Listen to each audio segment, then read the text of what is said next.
নমস্কার। আজকে মীন রাশির 2024-এর জানুয়ারি মাসটি কেমন কাটতে চলেছে তার একটি পূর্ব আভাস দেওয়ার চেষ্টা করব। কী কী ঘটনা ঘটতে চলেছে তার একটা সম্ভাব্য ধারণা দেওয়ার চেষ্টা করব। অবশ্যই আমরা অনুষ্ঠানে চলে যাব, কথা বেশি বাড়াবো না। তবে আপনি যদি আমার চ্যানেলে প্রথম হয়ে থাকেন তাহলে প্লিজ আমার চ্যানেলটিকে সাবস্ক্রাইব করে দেবেন। দেখুন, মীন রাশির মধ্যে কিন্তু মীন রাশির বিভিন্ন সমস্যাও কিন্তু মীন রাশির মধ্যে দেখা যাচ্ছে, কারণ মীন রাশির মধ্যে রাহু প্রবেশ করে গেছে, মীন রাশির 7.5-এর একটা প্রভাব চলছে। এর ফলে কিন্তু মীন রাশির মানুষরা বিভিন্ন কনফিউশনে বা ডিপ্রেশনে বা মীন রাশির মানুষদের মধ্যে কিন্তু বেশ কিছু সমস্যা দেখা যাচ্ছে। যদিও বা মীন রাশির মানুষরা কিন্তু খুব বেশি ভাবে না, কিন্তু তবুও মীন রাশির মানুষদের মাথায় কিন্তু এই সময় চিন্তা চলছে এবং কিছুটা বিবাহিত জীবনকে কেন্দ্র করে, কিছুটা কর্মজীবনকে কেন্দ্র করে এবং কিছুটা আউটসাইড ঝামেলাকে কেন্দ্র করে মীন রাশির মানুষরা কিন্তু একটু কনফিউশনে রয়েছে। প্রথমেই আমরা অনুষ্ঠানে তো যাব, সেখানে তো আমরা অবশ্যই বলবো যে মীন রাশির মানুষদের কেমন কাটতে চলেছে। তবে একটুখানি আকাশের গ্রহের পজিশনটাও আপনাকে একটু জানিয়ে দেওয়াটা আমার মনে হয় ভালো। দেখুন, বৃহস্পতি, রাহু, কেতু এবং শনি, এই 4টি গ্রহ তো আমাদের খুব গুরুত্বপূর্ণ গ্রহ এবং স্থিরগামী গ্রহ। ঠিক আছে, মানে হচ্ছে যে একটি রাশির মধ্যে অনেক দিন থেকে বজায় থাকে, তাই একটি মানুষের জীবনের ওপরে এরা অনেক বড় প্রভাব দেয়। এছাড়াও যেহেতু মাসিক রাশিফল করছি, এর জন্য আমাদের সবকটি গ্রহ নক্ষত্রকেই নিতে হবে। এর জন্য কিন্তু আমরা বলবো যে দেখা যাচ্ছে যে চন্দ্র মাসের প্রথম দিকে চন্দ্র সিংহ রাশির মধ্যেই থাকবে, তবে চন্দ্র তো 2.5 দিন অন্তর অন্তর এগিয়ে যায়, তো পরপর এগিয়ে যাবে। এছাড়াও কিন্তু বুধ শুক্র বৃশ্চিকের ঘরেতে, রবি মঙ্গল ধনুর ঘরেতে এবং রবি মঙ্গল ধনুর ঘরেতে, এরকমই কিন্তু একটা ট্রানজিট থাকবে। তো এই ট্রানজিট অনুসারে আপনি হয়তো ট্রানজিটের ব্যাপারগুলো হয়তো অতটা না বুঝলেও ঘটনাগুলো কী ঘটবে এটাকে আপনি ভালো করে বুঝে নিন। প্রথম নম্বর বিষয় হচ্ছে, রাহু আপনাদের রাশির মধ্যে বসে রয়েছে, একদম কিন্তু রাহু সেখানে রেবতী নক্ষত্র নিয়ে বসে রয়েছে এবং রেবতী নক্ষত্রের মালিক হচ্ছে বুধ এবং বুধ হচ্ছে আপনাদের সপ্তমপতি। তাহলে পারে এই রাহু কিন্তু আপনাদের বিবাহিত জীবনকে কেন্দ্র করে কিছু সমস্যা আনার চেষ্টা করবে। এছাড়াও কিন্তু বিবাহিত জীবনে হাজব্যান্ড ওয়াইফের মধ্যে বন্ডিং প্রবলেম বেশ কিছু জায়গায় দেখা যাবে। হাজব্যান্ড ওয়াইফের মধ্যে কিন্তু একটা ডিভোর্সের মতো প্রবলেমও চলে আসছে, আইনি ঝামেলাও চলে আসতে পারে। তবে এখানে ঘাবড়াবেন না, আরও বেশ কিছু সুযোগ সুবিধাও কিন্তু রয়েছে। তো এগুলো সব স্টেপ বাই স্টেপ বলবো, আপনি একটুখানি ধৈর্য সহকারে অনুষ্ঠানটাকে দেখুন। তবে মীন রাশির মধ্যে রাহু থাকলে পারে সাধারণভাবে সপ্তম ঘরে তার কেতু থাকে, তাহলে সপ্তম ঘর হচ্ছে আমার ব্যবসার স্থান।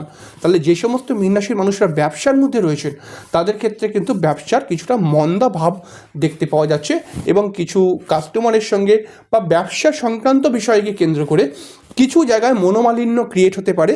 অযথা ব্যবসায় ইনভেস্ট করবেন না এই সময়, তাহলে কিন্তু আপনার লস আসতে পারে। কারণ হচ্ছে যে ইনভেস্ট তো ব্যবসার মধ্যে করতেই হয়, কিন্তু ইনভেস্ট করার জন্য একটা টাইম রয়েছে। কারণ আমরা যত রকম ইনভেস্ট করি ব্যবসার মধ্যে, এই ব্যবসার ইনভেস্টটা কিন্তু বৃহস্পতি কন্ট্রোল করে বিশেষ করে।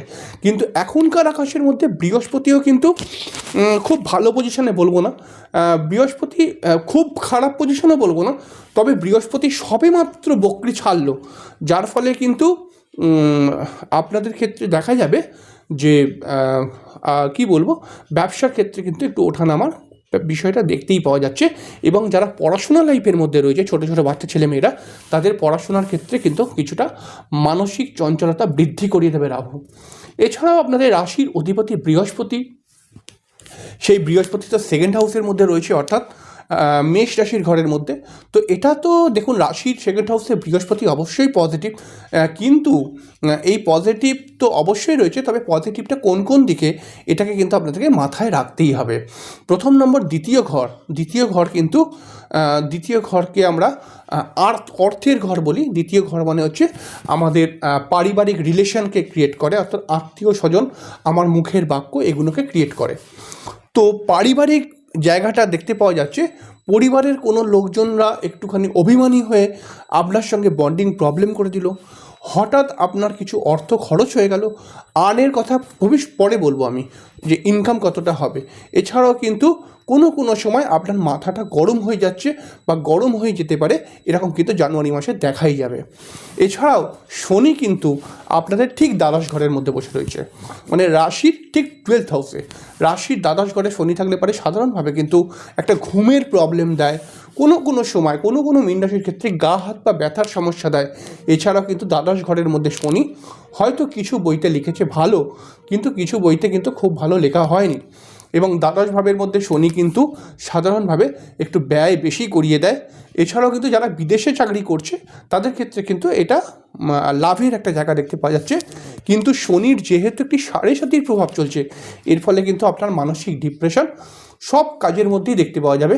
তবে এতে আপনারা পিছিয়ে পড়বেন না বা এতে আপনারা মানে চুপ হয়ে গেলে এরকম নয়। আপনি শনির ন্যাচারাল গুণকে সবসময় খেয়াল রাখুন যে শনি কিন্তু সাধারণভাবে দ্বাদশভাবে থাকলে পারে বা 7.5 চললে পারে যে কোনো কাজ এক চান্সে কিন্তু হতে দেয় না, তবে চেষ্টা করলে পারে অবশ্যই হয়ে যায়। শনির সম্পর্কে ভুল ধারণা কিন্তু মানুষের মধ্যে রয়েছে, আমি একদিন আপনাকে শনি সম্পর্কে বোঝাবো। এবার দেখুন, আপনার ঠিক লগ্নের রাশির ঠিক দশম ঘরের মধ্যে রবি মঙ্গল বসে রয়েছে এবং মঙ্গলটা মোটামুটি থাকবে, কিছুদিন পরে একটা চেঞ্জ হয়ে যাবে, রবিও চেঞ্জ হয়ে যাবে। তো যার ফলে আমি এখানে বলবো যে রাশির দশম ঘরে মঙ্গল রবি থাকার ফলে এবং বৃহস্পতি ঠিক 2nd হাউস থেকে এই রবি মঙ্গলকে দেখছে, তাহলে পারে কিন্তু আপনাদের একটি ভালো চাকরির খবর কিন্তু আসতে চলেছে। আপনি চাকরির জন্য চেষ্টা করুন, তাহলে পারে আপনারা কিন্তু লাভ পাবেন। ঠিক আছে, নতুন কোনো কাজের সম্ভাবনা বৃদ্ধি পাবে। এছাড়াও পুরনো দিনের বিবাদ কারোর সঙ্গে সমাপ্তি ঘটতে পারে, অর্থাৎ আবার তার সঙ্গে মিলমিশ হয়ে গেল, এরকম একটা কন্ডিশন কিন্তু ক্রিয়েট হয়েই যেতে পারে। এছাড়াও কিন্তু বেশ কিছু মীন রাশির মানুষদের ক্ষেত্রে দেখছি তাদের একটা বিবাহের যোগ আসছে। দেখুন, যারা বিবাহ করে রেখেছে, কমসে কম 3 বছরের ওপরে বিবাহ হয়ে গেছে, তাদের কিন্তু বিবাহিত জীবনে ঝামেলা আসার সম্ভাবনা রয়েছে। কিন্তু যারা এখন অবধি বিয়ে করেনি, হঠাৎ পার্থক্যটাকে বুঝুন, যারা এখন অবধি বিয়ে করেনি তাদের কিন্তু নতুন বিবাহের যোগও ক্রিয়েট হয়ে যাবে। এছাড়াও কিন্তু এই 2024 জানুয়ারি মাসে আপনার মনের ইচ্ছা, আপনার একটি গাড়ি বা বাড়ি হবার সম্ভাবনাও কিন্তু দেখতে পাওয়া যাচ্ছে। মীন রাশির ক্ষেত্রে দেখতে পাওয়া যাচ্ছে মীন রাশির মানুষরা কিন্তু মাসের প্রথম দিকে একটু কর্মকে নিয়ে একটুখানি কী বলবো, মাসের প্রথম দিকে একটুখানি মানসিক ডিপ্রেশনে থাকবে, কিছুটা হচ্ছে কাজের জন্য, কিছুটা হচ্ছে বিবাহিত জীবনকে কেন্দ্র করে, পারিবারিক জীবনকে কেন্দ্র করে। তবে চন্দ্র কিন্তু মাসের 10 তারিখের পর থেকে যে পজিশনগুলোতে আসবে, চন্দ্র মানে হচ্ছে আমাদের মন, এবং মনটা কিন্তু আস্তে আস্তে করে ভালোর দিকে যাবে।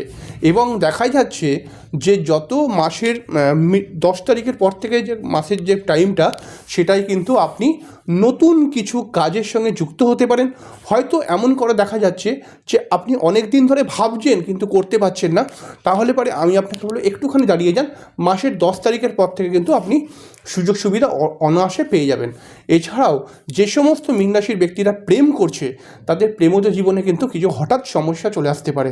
তাই প্রেম যদি আপনি করেন, অবশ্যই প্রেম করুন, কিন্তু সেই প্রেমের মধ্যে বাদ বিতর্ককে বেশি বাড়াবেন না। এছাড়াও কিন্তু দেখা যাচ্ছে যে মীন রাশির মানুষদের ক্ষেত্রে শরীর স্বাস্থ্য নিয়ে একটা সমস্যা আসছে, পেটের সমস্যা এবং গ্যাস রিলেটেড কোনো সমস্যা, এগুলো কিন্তু ক্রিয়েট হতে পারে। যে সমস্ত মীন রাশির ব্যক্তিরা বয়স্ক, তাদেরকে আমি বলবো যে আপনারা একটুখানি শরীর স্বাস্থ্যের দিকে ধ্যান রাখুন, কারণ কিন্তু হঠাৎ কোনো রকম বড় দুর্ঘটনা ঘটে যেতে পারে, মানে শারীরিক দিক থেকে। তো এছাড়াও মীন রাশির ক্ষেত্রে আমরা যেটা বলবো যে মীন রাশির ক্ষেত্রে দেখা যাচ্ছে যে সমস্ত ছোটো ছোটো বাচ্চা ছেলেরা পড়াশোনা করছে, তাদের ক্ষেত্রে তো আমি অবশ্যই বলবো যে পড়াশোনাতে একটুখানি ধ্যান দিতেই হবে। কারণ আপনি যদি মনোসংযোগ না দেন পড়াশোনাতে, বা তুমি যদি মনোসংযোগ না দাও, তাহলে কিন্তু রেজাল্টটা খুব ভালো হবে না। তোমার কনফিডেন্স কিন্তু হয়তো তুমি কনফিডেন্সে বলছো আমি ঠিক করে দেবো, কিন্তু করতে পারবে না, গ্রহের পজিশন যেটা বলছে। মীন রাশির ক্ষেত্রে দেখতেই পাওয়া যাচ্ছে মীন রাশির যে সমস্ত ছেলেমেয়েরা কম্পিটিটিভ এক্সাম দিচ্ছে, সেই সমস্ত কম্পিটিটিভ এক্সামের ক্ষেত্রে কিন্তু পজিটিভ একটা রেজাল্ট হবার সম্ভাবনা বৃদ্ধি পাচ্ছে। দেখুন, সমস্ত জ্যোতিষীরা যতই বলুক যে শনি 7.5 আসছে এবং সত্যি ডিপ্রেশন দিচ্ছে, তো অবশ্যই দিচ্ছে, কিন্তু আপনি এটাও খেয়াল রাখবেন শনি 7.5 এখন অনেক দিন চলবে কিন্তু আপনাদের। এবং আপনি লিখে রাখুন যে এই শনি 7.5 যদি আপনি চেষ্টা করেন, উন্নতি করার চেষ্টা করেন এবং রাস্তায় উন্নতি করার জন্য চেষ্টা করছেন, তাহলে পরে আমি 100% বলবো যে শনি কিন্তু আপনাকে এই 7.5 পিরিয়ডে ডেভেলপ দিয়ে দেবে। তবে কিছু কিছু মানুষের জন্মছকের মধ্যে শনিটা খুবই খারাপ থাকে, তো সেই সমস্ত মানুষরা অনেক রকম ডিপ্রেশনে পড়বে এবং তাদের কিছু ধারবাকি হয়ে যেতে পারে, কিছু ঋণের মধ্যে তারা জড়িয়ে যেতে পারে। তো এই ক্ষেত্রে তাদেরকে একটা সহজ প্রতিকার বলবো। দেখুন, আমরা যে মাসিক রাশিফলের অনুষ্ঠানগুলো করি, এইটাকে অনেক বড় করে দেওয়াটা মানে এক একটা ভাব নিয়ে অনেক অনেক কথা বলা, এটা কিন্তু মানে ঠিক মানে ঠিক আছে, তবু ঠিক নেই আমার মনে হয়। কারণ এই যে মাসিক প্রেডিকশানগুলো হয়, এই প্রেডিকশানগুলো কিন্তু আপনার জন্মছককে মিলিয়ে যদি করা হয় তাহলে খুব অ্যাকুরেট করা যায়।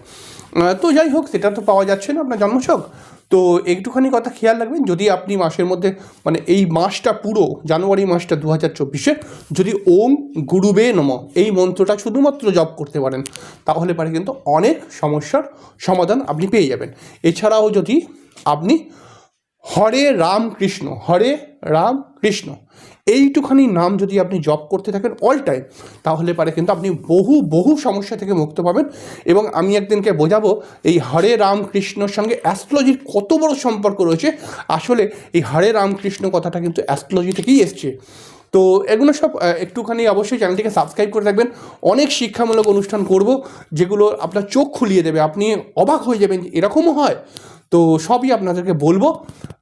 তবে এইরকম ধরনের কিন্তু মাসটা চলবে, তাই এই মাসের মধ্যে কিন্তু একটুখানি সাবধানতা আমার মনে হয় অবলম্বন করা অবশ্যই উচিত। বিশেষ সাবধানতা নয়, তবে যা কিছু করবেন একটু ভাবনা চিন্তা করে করবেন। এবং এই মাসের মধ্যে যে কোনো কাজ হতে কিন্তু হতে চাইবে না।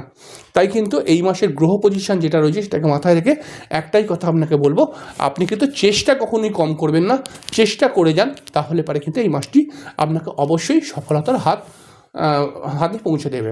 যাই হোক, বোঝাতে পারলাম। আজ এখানে শেষ করছি, পরের দিন আবার দেখা হবে। ততক্ষণের জন্য নমস্কার, ভালো থাকবেন। নতুন বছরের শুভেচ্ছা, অভিনন্দন, কী বলবো আর, ভালোবাসা। যাই হোক, নমস্কার।